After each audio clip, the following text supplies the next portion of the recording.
আরও একটা ভিডিওতে আপনাদের সবাইকে স্বাগত।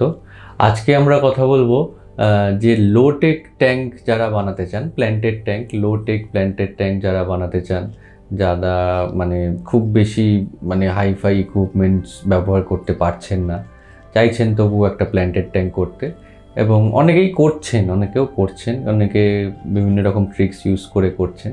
তো আজকে এই লো টেক প্ল্যান্টেড ট্যাঙ্কের কিছু টিপস বা হ্যাকস বলবো। তো যারা লোটেক প্ল্যান্ট করছেন তাদের জন্যই এই ভিডিওটা। তো চলুন শুরু করা যাক।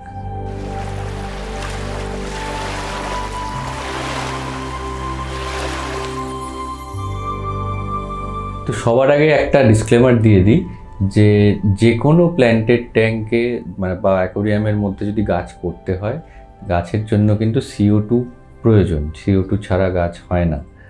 আর গাছের জন্য কিন্তু সবথেকে প্রেফারেবল টেম্পারেচার হচ্ছে আপনার 26-এর নিচে, 24-26, এটা হচ্ছে প্রেফারেবল। তো এটা গেল অথেন্টিক ব্যাপারটা।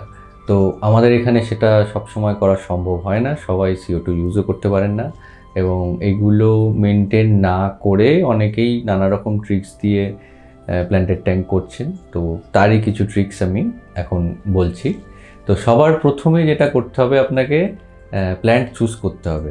সবার প্রথমে আপনাকে হার্ডি প্ল্যান্ট চুজ করতে হবে, যারা মোটামুটি একটু বেশি টেম্পারেচার টলারেট করে নিতে পারে, আর CO2-র খুব একটা বেশি ডিমান্ড নেই। তো সেই গাছগুলো, কয়েকটা গাছের নাম আমি বলে দিচ্ছি।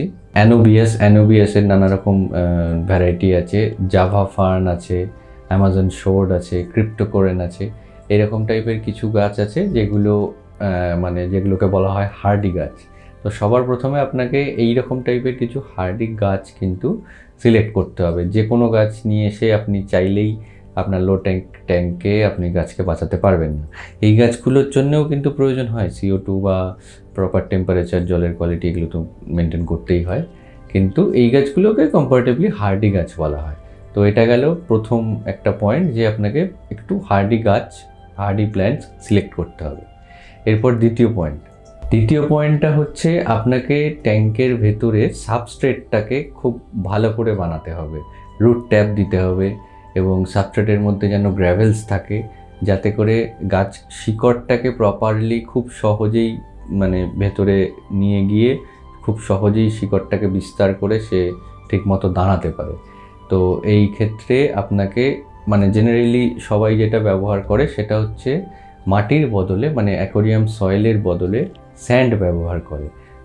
আপনি যে লোটেক ট্যাঙ্কটা বানাচ্ছেন ওটা বেশিরভাগটাই স্যান্ড বেস বানাচ্ছেন। প্রথমে একটা গ্র্যাভেলসের লেয়ার দিলেন এবং তারপরে স্যান্ড দিলেন, বালি দিলেন, মাটির ব্যবহারটা করলেন না। এক্ষেত্রে কিন্তু অনেকটা সুবিধা হয়, কারণ মাটির বিভিন্ন রকম অ্যাকোরিয়াম সয়েল থেকে বিভিন্ন রকম নিউট্রিশন বেরোয়, সেগুলোকে মেনটেন করা, আরও অনেক কিছু ফ্যাক্টর ভ্যারি করে। তো সবথেকে সেফেস্ট এবং ইজিয়েস্ট ওয়ে হচ্ছে আপনি যদি একটু গ্র্যাভেলস আর তার উপরে স্যান্ড দিয়ে আপনি বেসটাকে বানান। তো এটা গেল 2 নম্বর পয়েন্ট। এরপরের পয়েন্ট হচ্ছে লাইট আপনাকে ব্যবহার করতে হবে, একটু ভালো লাইট ব্যবহার করতে হবে। মোটামুটি 6 ঘন্টা থেকে 8 ঘন্টা লাইটটা ব্যবহার করতে হবে, এবং সেই লাইটটা যদি প্রপার পরিমাণে গাছ পায় তাহলে গাছের গ্রো করতে অনেক সুবিধা হবে।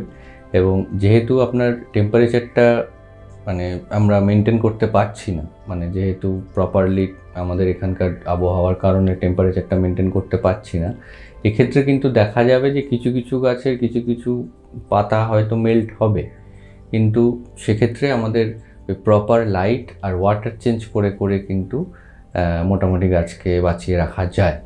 তো এইটা আরেকটা হ্যাক, যে ঠিকঠাক লাইট আর ঠিকঠাক ওয়াটার চেঞ্জ, প্রায় রেগুলার ওয়াটার চেঞ্জ করতে পারলে ভালোই হয়, 20% মতো করে। আর একটা সবথেকে বড় যে বিষয়টা সেটা হচ্ছে জলের টিডিএস বা জলটা কেমন, সেইটার উপর কিন্তু গাছ কেমন হবে সেটা ডিপেন্ড করে। আপনার যদি সাপ্লাইয়ের জল থাকে, সেখানে যদি টিডিএস খুব বেশি থাকে, সেইখানে কিন্তু গাছকে বাঁচানো খুব টাফ। তো সেক্ষেত্রে আপনি যখনই লোটেক প্ল্যান্টেড করছেন বা খুব ছোট করে একটা সেট আপ করছেন, তো সেক্ষেত্রে আপনাকে চেষ্টা করতে হবে যাতে লো টিডিএসের জল ব্যবহার করতে, মানে আপনার যে সাপ্লাইয়ের জল তার যদি টিডিএস খুব বেশি থাকে সেক্ষেত্রে আপনি আরও ওয়াটার ইউজ করতে পারেন, যেগুলো জল কিনতে পাওয়া যায় 20 লিটারের, অথবা কারোর কাছে যদি আরও সেট থাকে, মানে আরও ফিল্টার থাকে, সেখানকার থেকে আরও ওয়াটার ব্যবহার করতে পারেন। এরপরের যেটা পয়েন্ট সেটা হচ্ছে ফার্টিলাইজারটা ব্যবহার করতে হবে খুব বুঝে, এবং এখন অল ইন ওয়ান ফার্টিলাইজার পাওয়া যায়, মাইক্রো ম্যাক্রো একসাথে, কিন্তু ফার্টিলাইজারটা বুঝে ব্যবহার করতে হবে। ফার্টিলাইজার তো মানে গাছের এক প্রকার খাদ্যই বলা যায়, কিন্তু সেটা যেন খুব বেশি না হয়ে যায়, বেশি হয়ে গেলেও গাছ বাঁচবে না, এবং সেটা আপনাকে নিজেকেই বুঝতে হবে যে আমার এই গাছের জন্য কতটা ফার্টিলাইজার দরকার। তো এইটার রেশিওটা বোঝা একটু দরকার। আপনি যদি বুঝতে অসুবিধা হয় কোনো এক্সপার্টের থেকে আপনি তা আপনার ট্যাঙ্কের সেট আপটাকে দেখিয়ে আপনি সেই অ্যাডভাইসটা নিতে পারেন। ফার্টিলাইজারের ওভারডোজ হয়ে যাওয়া বা কম হয়ে যাওয়াতে কিন্তু এক্ষেত্রে সমস্যা হবে। তো যেহেতু আমরা মানে লো টেক নিয়ে কথা বলছি, সেহেতু এই ব্যাপারটাকে কিন্তু মাথায় রাখতে হবে। এরপরে আরেকটা জিনিস, যেটা আপনারা তো যা যা গাছ সিলেক্ট করলেন, যেগুলো বললাম, একটু হার্ডি প্ল্যান্ট সিলেক্ট করতে হবে।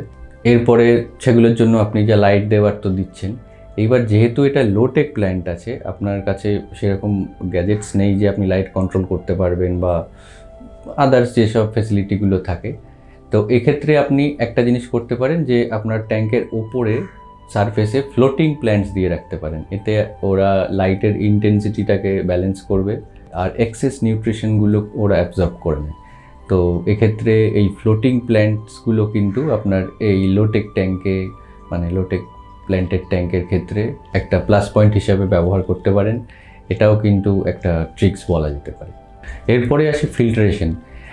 ফিল্টারেশন তো যে কোনো অ্যাকোরিয়ামের ক্ষেত্রেই খুব গুরুত্বপূর্ণ বিষয়, আর এই আমাদের এই লোটেক অ্যাকোরিয়ামের ক্ষেত্রেও, মানে প্ল্যান্টেড অ্যাকোরিয়ামের ক্ষেত্রেও ফিল্টারেশনটা একটা জরুরি বিষয়। ফিল্টারেশন তো রাখতেই হবে, ফিল্টার রাখতেই হবে, কিন্তু যেহেতু আমরা লোটেক করছি, টেম্পারেচার আমরা মেনটেন করতে পারছি না, গাছ কিন্তু একটু নড়বড়ে থাকবে, এরকম ব্যাপারটা থাকবে শুরুর দিকে, এবং মানে সবসময় ওইরকম একটা নড়বড়ে ব্যাপার ভেতরে তো চলতেই থাকবে।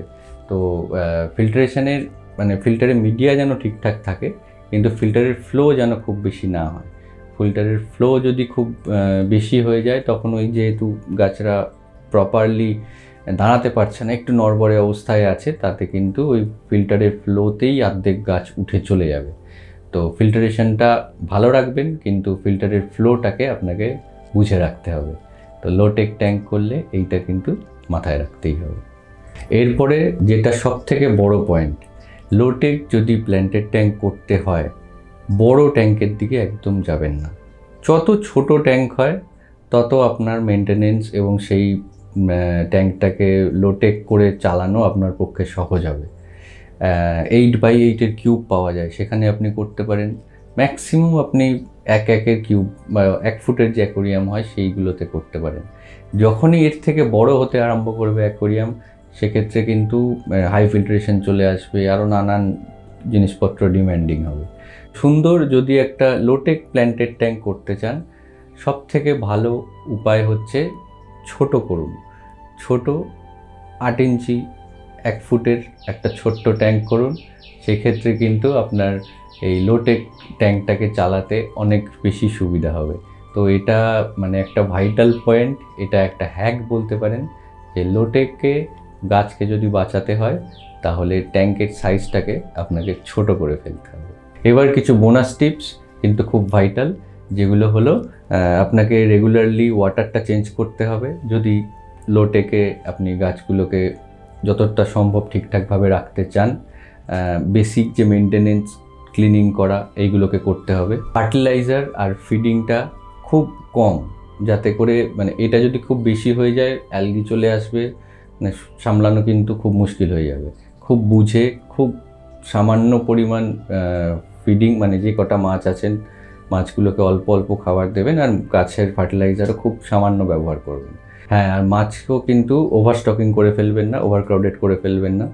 ছোট্ট ট্যাঙ্ক, অল্প 2-1টা মাছ রাখলেন, ব্যাস, তার বেশি কিন্তু করতে যাবেন না। আর যেটা বললাম ওটা এখন আরেকবার বলে দিচ্ছি, যে এই লোটেক প্ল্যান্টেডের জন্য কিন্তু ওই উপরে ফ্লোটিং প্ল্যান্টগুলো কিন্তু আপনাকে অনেক সাহায্য করবে ট্যাঙ্কটাকে ব্যালেন্স রাখতে। তো এই ছিল লোটেক ট্যাঙ্কের কিছু হ্যাকস বলতে পারেন, তো যেগুলো আপনারা হয়তো অনেকে ব্যবহার করেন, আর যারা করেননি তারা ব্যবহার করে দেখতে পারেন এগুলো কাজে আসছে কি না। তো কেমন লাগলো ভিডিওটা কমেন্ট করে অবশ্যই জানাবেন।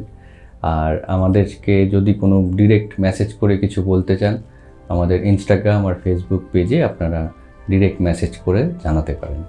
তো দেখা হচ্ছে পরের ভিডিওতে খুব তাড়াতাড়ি। সবাই ভালো থাকবেন, অনেক ধন্যবাদ।